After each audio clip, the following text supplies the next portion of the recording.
Halo semuanya, kita jumpa lagi dalam video kali ini, yaitu aksi nyata kedua yang saya lakukan dalam menyebarkan pemahaman mengapa kurikulum perlu berubah.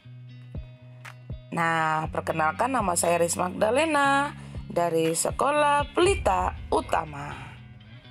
Berbicara tentang kurikulum, kita harus tahu dulu, kok bisa kurikulum Merdeka Belajar ini hadir? Nah, melalui keputusan Menteri Pendidikan, Kebudayaan, Riset, dan Teknologi Republik Indonesia dan menindaklanjuti peluncuran Merdeka Belajar, maka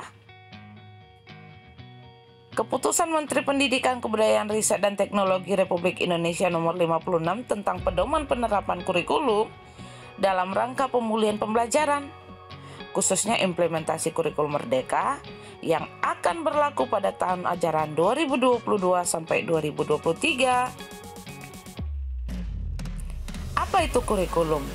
Nah, kurikulum merupakan panduan pembelajaran pada satuan pendidikan, di mana dapat dimaknai sebagai titik awal sampai titik akhir dari pengalaman belajar peserta didik. Kurikulum itu kompleks dan multidimensi. Kurikulum itu dapat diibaratkan sebagai jantungnya pendidikan. Lalu apa peran dan fungsinya kurikulum? Nah, peran kurikulum sebagai pedoman dan acuan dalam pembelajaran. Sedangkan fungsi kurikulum bagi pendidikan adalah untuk memandu dalam proses belajar peserta didik. Banyak sekali perubahan kurikulum yang terjadi, terlebih ketika dalam rentang pendidikan sejak zaman kemerdekaan hingga saat ini negara kita telah menggunakan banyak kurikulum. Beberapa kurikulum diantaranya yaitu ini dia. Ada kurikulum 1947, Rencana Pelajaran Terurai 1952, 64, kurikulum 68, 75, 84, sampai yang kita kenal dengan KBK, lalu KTSP, dan 2013. Nah, tiap-tiap kurikulum rata-rata itu dipergunakan dalam kurun waktu 10 tahun. Tetapi hanya di kurikulum 2004 dan 2006 saja yang rentang waktunya cukup singkat. KBK dan KTSP ya. Sejak Maret 2020 hingga saat ini, COVID-19 itu masih ada dan masih menjadi pandemi global. Seolah belajar dari masa awal pandemi COVID, Kemendikbud melalui Mas Menteri Nadiem Makarim merencanakan kurikulum Merdeka atau kurikulum prototipe yang dirancang lebih sederhana dan fleksibel.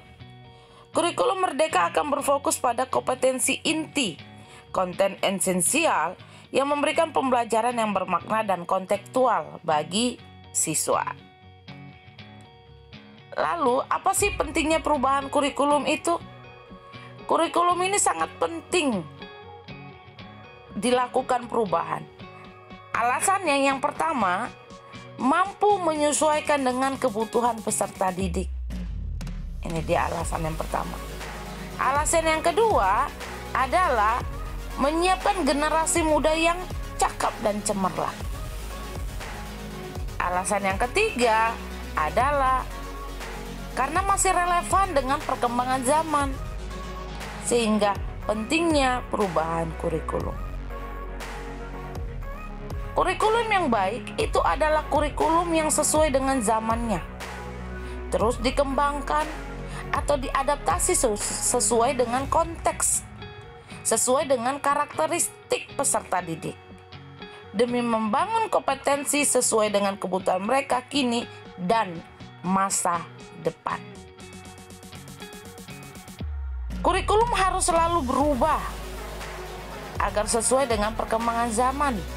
Apalagi masa sekarang ini loh, ilmu pengetahuan dan teknologi informasi telah berkembang dengan pesat, dan pembelajaran akan membosankan tanpa adanya perubahan.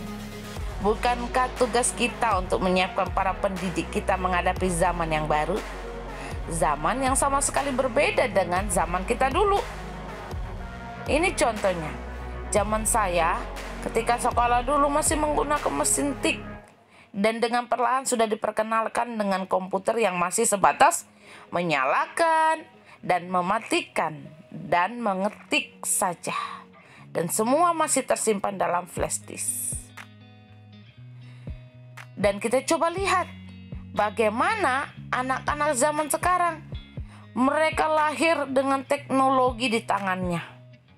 Batita saja sudah pandai memainkan handphonenya. Dan saat kita menjadi murid, mungkin cita-cita kita hanya ingin menjadi dokter, ingin menjadi polisi, guru, dan lain-lain. Tapi anak sekarang, wow, itulah perkembangan zaman. Kita mengingat dengan KHD, yaitu Ki Hajar Dewantara. Apa yang dikatakannya? Pendidikan adalah menuntun segala kekuatan kodrat.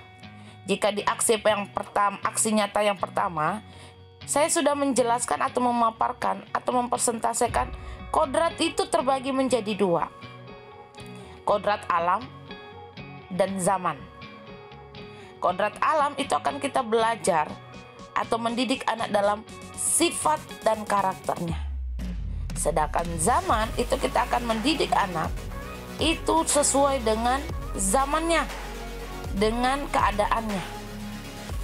Nah, Ki Hajar Dewantara mengatakan menuntun segala kekuatan kodrat, baik itu alam dan zaman yang ada pada anak-anak, agar mereka dapat mencapai keselamatan dan kebahagiaan yang setinggi-tingginya, baik sebagai manusia maupun sebagai anggota masyarakat.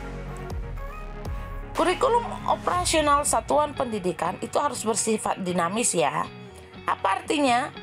Yaitu dapat diubah sesuai perubahan dan dapat berkembang atau perkembangan budaya dan zaman, selalu mengikuti zaman yang sudah diadaptasi sesuai lingkungan geografis atau tempatnya. Kurikulum itu bersifat dinamis dan terus dikembangkan ya, atau diadaptasi sesuai konteks dan kebutuhan peserta didik untuk membangun kompetensi sesuai masa kini dan masa yang akan datang. Seluruh komponen masyarakat, yaitu peran orang tua, masyarakat, dan sekolah, ini menjadi cara bagaimana untuk mewujudkan merdeka belajar. Jadi seluruh komponen masyarakat itu berperan. Bukan hanya orang tua, tapi masyarakat dan sekolah juga harus menempatkan kebutuhan, pendapatan, pengalaman, hasil belajar, serta kepentingan peserta didik sebagai pengembangan kurikulum. Karena kurikulum dirancang untuk kebutuhan peserta didik. Itu dia ya. Kesimpulannya, seluruh komponen masyarakat itu turut berperan agar kurikulum dapat direalisasikan kepada peserta didik, yaitu memenuhi kebutuhan mereka. Baik, sekian persentase dari saya dalam aksi nyata yang kedua. Salam hangat, salam merdeka.